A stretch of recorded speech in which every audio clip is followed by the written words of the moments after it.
Hello everyone, मैं अंजलि दलाल आपका स्वागत करती हूँ।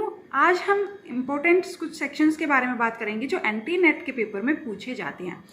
यहाँ पर मैंने कुछ हेड्स लिखे हुए हैं। कुछ क्या 5 हेड होते हैं हमारे इनकम टैक्स के, सबको पता है कौन से salary, house property, PGBP, capital gain and other sources. और यहाँ पर लिखे गए हैं सेक्शंस कि कौन से हेड में कहाँ से कहाँ तक के सेक्शन आते हैं। तो सैलरी हेड में 15 से 17 तक के जितने भी सेक्शन होंगे, मीन्स नंबरिंग लिखी हुई है मैंने यहाँ पर कि 15 से 17 तक की जितनी भी नंबरिंग होगी वो सैलरी हेड के अंदर आएगी। और 22 से 26 तक की जितनी भी नंबरिंग होगी वो हमारी हाउस प्रॉपर्टी हेड के अंदर आएगी। और 28 से 24 के बीच में जितनी नंबरिंग होगी सेक्शंस की, इतने नंबर यहाँ से यहाँ तक के नंबर के बीच के जो सेक्शन होंगे वो आएंगे हमारे पीजीबीपी में। फिर 45 से 55 तक के बीच के सेक्शंस आएंगे हमारे कैपिटल गेन हेड में।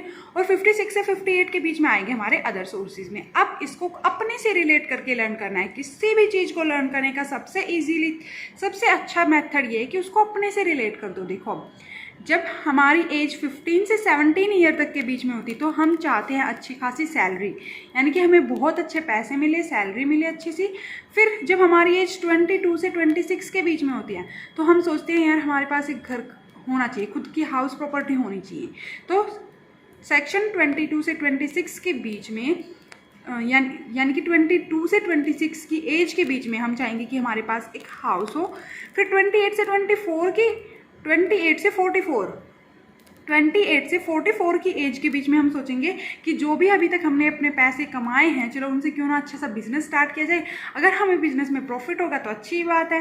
तो जब हमारी एज 15 से 17 ईयर थी तो हम चाहते थे कि हमें अच्छी खासी सैलरी मिले। फिर जब हमारी एज 22 से 26 के बीच में थी तो हम सोचेंगे हमारे पास अब एक खुद का घर होना चाहिए।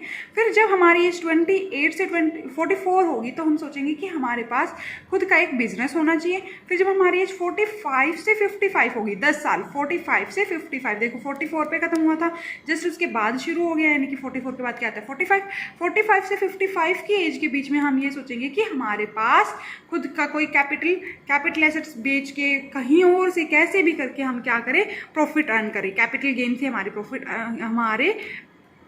पैसे आ जाए। फिर जब हमारी एज 56 से 58 के बीच में होगी तो हम सोचेंगे कि कहीं और, यानी कि कहीं अदर सोर्सेज से भी हमें क्या हो जाए, इनकम हो जाए। ये थे पांचों हेड्स के बीच के सेक्शन। सैलरी में कितने से कितने, 15 to 17 salary, 22 to 26 house property, 28 44 PGBP, 45 55 capital gain, 56 58 other sources. अब हम बात करेंगे कुछ और इम्पोर्टेंट अदर सेक्शंस के बारे में। ये हमारे कुछ और इम्पोर्टेंट सेक्शंस 139, यहाँ पर सारे 139 ही हैं, मैं पहले ये बात क्लियर कर दूँ। Section 139A permanent account number से रिलेटेड होगा, पैन परमानेंट अकाउंट नंबर, कौन सा सेक्शन 139A। अब आ जाते हैं 139 subsection 4A income return of trust. देखो, जो हमारे इनकम टैक्स की रिटर्न फाइल की जाती है वो अलग अलग की जाती है। ट्रस्ट के लिए अलग सेक्शन में, हॉस्पिटल के लिए अलग, यूनिवर्सिटी के लिए अलग, तो अलग अलग रिटर्न फाइल की जाती है। तो जो ट्रस्ट की रिटर्न फाइल करनी होगी वो कौन से सेक्शन के अंदर होगी, 139 सबसेक्शन 4A। फिर उसके बाद रिटर्न ऑफ हॉस्पिटल्स वगैरह की रिटर्न फाइल करनी होगी तो 139 सबसेक्शन 4C के अंदर होगी। 139 सबसेक्शन 4D के अंदर आएगी कॉलेज, यूनिवर्सिटी एंड एजुकेशन। फिर 139 4F, देखो F से क्या बनता है, फंड, तो investment fund, referral in the section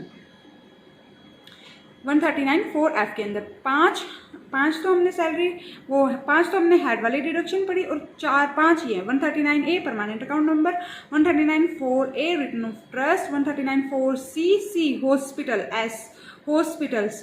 फिर 4D कॉलेज या एजुकेशन से रिलेटेड है। Section 139 4F investment fund, referral in the section. और ये पता नहीं क्या लिखा हुआ है, देखना पड़ेगा। तो ये 5 सेक्शन से, ये 5 आपने लर्न करनी है और 5 वो वाली लर्न करनी है। मिलते हैं हमारे नेक्स्ट वीडियो में। Thank you so much.